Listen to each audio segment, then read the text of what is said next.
Assalomu alaykum hammaga. Bugun qizim bilan ertalab nonushta qilib oldik. Ikkimiz soat 6da turib, shu bilan dadamizni zakazini tayyorlashga qaror qildik.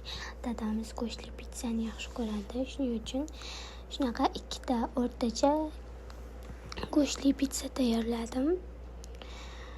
Shunaqa qilib dadamizga keyin biz ham zakaz qilib yubordik. Qizim ikkimiz ishdan qaytishimizda bizga shirinliklar va kerakli narsalarimizni olib keling deb dadamiz ko'tarib kelibdilar. Qora non olibdi, sushi olibdi va tort olibdi. Bu tortni qizim juda ham yaxshi ko'radi. Hozir shu yerda reaksiyasidan bilishingiz mumkin, yaxshi ko'rishini qayta ochib ber deyapti. Bu halol kolbasa, buni men zakaz qilganman. Qizim ko'pincha pitssa so'raydi, ko'p yaxshi ko'radi pitsani, shuning uchun любой vaqt kerak bo'lib qoladi. Qolganlari uyga kerakmaydi juda narsalar. Qizimga tort yoqqan. Shu bilan xayr hammaga.